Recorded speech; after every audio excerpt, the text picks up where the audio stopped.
Hi, I'm Tracy Callahan and I teach CIPD courses at an approved CIPD centre within the UK. This short video is designed to help you to complete an assignment for the Level 3 Foundation Certificate in Human Resource Practice. The assignment is called Understanding Organisations and the Role of HR, or 3HRC. I will explain the assignment brief, provide you with pointers for completing the assignment, before ending the video with some tips to ensure that you pass your assignment, avoiding common pitfalls. This is the assignment brief for 3HRC. The activity is: a new manager is starting in the organisation shortly, and you have been asked to provide a written briefing note for this new starter so that they can gain some understanding of the organisation in preparation for their start. The evidence to be produced is a briefing note of approximately 2,000 words. The information you should include is explained on the next few slides, but before you start, there are a few things to consider. This is a briefing note to a new manager, and as such this could be in a format that your company would use as part of the selection or induction process, which in turn means that you can be as creative as you like. A good tip is to create your briefing document in Word, which will enable electronic marking. Pay particular notice to the amount of items you are asked to include. You will be referred if you only provide 3 examples when the assessment criteria asks for 4. And the briefing note should be approximately 2,000 words. Much less than this indicates that you have not gone into enough detail, and much more than this indicates that you have gone into too much detail. Assessment Criteria 1.1 and 1.2 asks for a list of what the organisation produces or the services that it offers to its customers. It also asks for an identification of the main customers and the purpose and goals of the organisation. All 3 points can be covered in an introductory paragraph to your company. Assessment Criteria 1.3 asks for an analysis of a minimum of 4 external factors and their impact on the business activities of an organisation. To do this, you need to remember to state the analysis tool that you used. An example I have used here is the PESTLE, which stands for Political, Economic, Social, Technological, Legal and Environmental Factors. You need to identify 4 external factors and then explain their impact on your organisation. An example on the slide is an ageing population, which is a social factor, could be having an impact on your organisation in terms of skills and talent, which in turn may mean that your organisation needs to invest heavily in internal training, or it may have launched an apprenticeship scheme, or it may have a robust succession plan. Assessment Criteria 2.1 and 2.2 asks for the structure of the organisation that includes at least 4 functions. It also then asks you to explain how the different functions work together within the organisation to optimise performance. So think of what you would normally do if you were trying to explain the organisational structure to a new manager.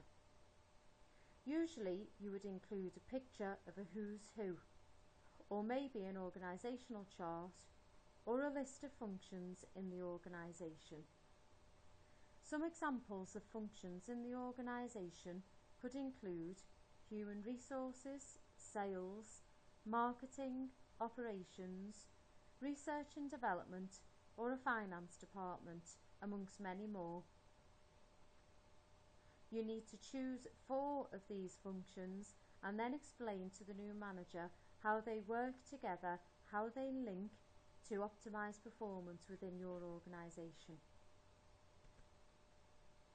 Assessment Criteria 2.3 asks you to identify the culture of the organisation and explain 2 ways that this affects operations.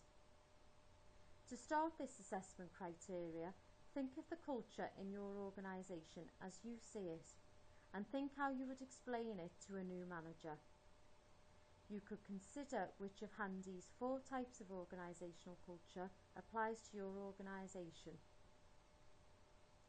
Handy's 4 types of organisational culture can be explained as the power culture, which is depicted as a spider's web, with the spider at the centre of the web being the most powerful and most influential. The next people on the next ring of the spider's web would be influential and powerful, but not to the same degree as the spider. Moving away from the centre of the web means that people's influence and power diminishes. The role culture is depicted as a temple, with the columns supporting the business direction. The columns indicate the roles within the organisation, which means that if an individual decided to leave, the role would remain and a new person would be recruited and selected to ensure the full support is given to the business direction. The task culture means the jobs are arranged around different tasks. Project teams are pulled together with usually the best people for the job. This means that people remain in the project groups for the duration of the task, and once complete, the group is disbanded and new project groups are formed. And the final type of organisational culture is the person culture.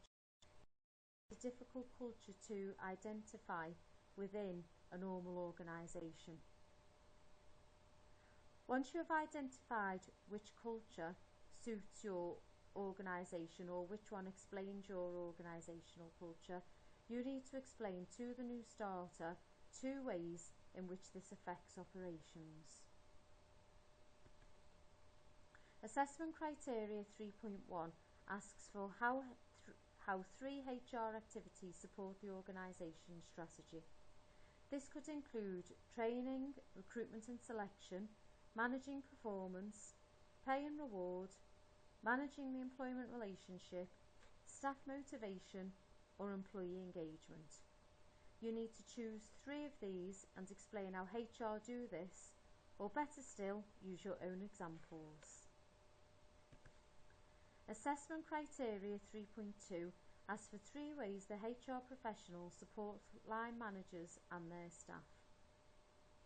Consider the functions you mentioned earlier and give specific examples of how HR professionals support line managers within the functions.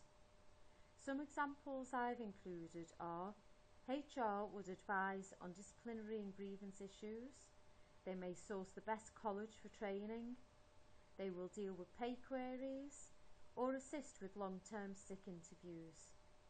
Again, you need to choose 3 examples and explain how HR do this, or better still, use your own examples. And the final checks. Before you submit, have a proofread to check your spelling, grammar and punctuation errors. You need to double check that you have provided the requested number of examples for each assessment criteria. Check that you have included a front page so that the assessor knows that this is your assignment. And add the CIPD assessment form at the beginning of your work. I've included a small picture of the assessment form here. Include both pages completed with your CIPD number and word count. I hope you find this video helpful and wish you the best of luck in completing your 3 HRC assignment.